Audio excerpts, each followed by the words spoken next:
Qui mange ma chair et boit mon sang demeure en moi et moi en lui.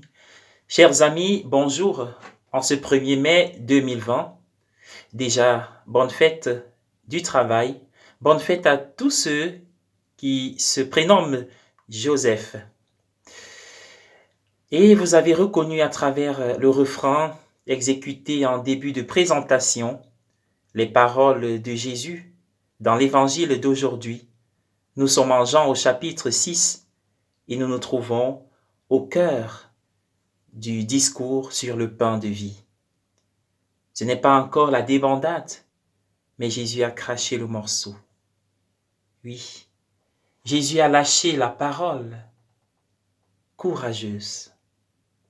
C'est admirable de voir cet euphémisme de Saint Jean qui commence l'évangile en disant les Juifs se disputaient au sujet des paroles de Jésus en disant comment cet homme peut-il donner sa chair à manger et son sang à boire.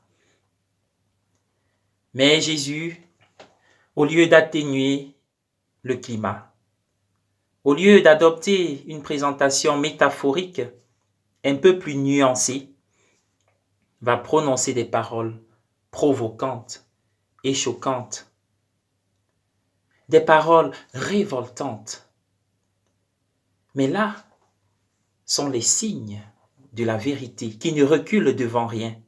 La vérité qui vient à la lumière pour accomplir son œuvre, sortir les siens des ténèbres. Oui, quand on dit vrai, quand on est dans le vrai, on ne tremble pas. En Afrique, on dit souvent c'est le cœur du bandit qui bat. Mais lorsque on est dans la vérité, on est prêt à faire face à toute adversité. Il s'agit d'un courage divin. C'est pas simplement être intrépide ou alors aller se livrer en pâture aux ennemis, mais il s'agit de suivre la voie de l'Esprit, car cet Esprit est notre défenseur. Jésus affirme là ce qui va constituer ce que l'Église appelle la présence réelle. Le Concile Vatican II l'a encore réaffirmé de manière plus claire. En plus de ce que Jésus soit présent dans la parole, là où 2 ou 3 sont réunis, ou dans la personne des pauvres, il est éminemment présent dans l'Eucharistie, de manière qualitative. Nous ne pouvons pas expliquer ces paroles de Jésus, ou même prétendre pouvoir les comprendre. Nous ne pouvons que les accepter en disant Amen. Pas parce que c'est un dogme qui met fin à la raison, mais parce que ces paroles viennent de la bouche même de Jésus, de Dieu. Et Dieu dit vrai, il ne peut ni se tromper ni nous tromper. Manger le corps du Christ et boire son sang, c'est être sûr d'avoir la vie éternelle, c'est-à-dire ne pas périr après la mort, et c'est-à-dire déjà vivre en ressuscité aujourd'hui. Bien-aimé dans le Seigneur, Saint Paul le persécuteur, sur le chemin de Damas aujourd'hui, rencontre Jésus. Oui, ces chrétiens persécutés, c'était Jésus lui-même. Car une fois qu'on fait un avec la parole de Dieu, avec l'Eucharistie, on devient membre du corps du Christ et on est le corps du Christ. On est le Christ. C'est moi, Jésus, que tu persécutes.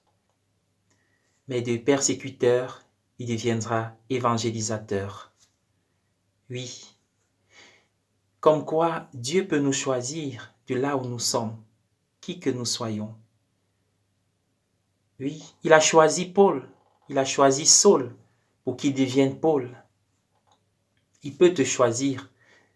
Je ne vais pas comparer le poids du péché de Paul au nôtre aujourd'hui, mais c'est un bon exemple, une bonne espérance en la miséricorde de Dieu et en son amour qui se révèle. Le corps du Christ nous donne la force d'oser sortir de nos ténèbres pour vivre dans la lumière. Mais comment? En essayant déjà d'aimer Jésus, d'aimer le prochain et de rechercher la vérité aujourd'hui. Bonne journée à tous, je vous aime. Père Omer Billy Dangan.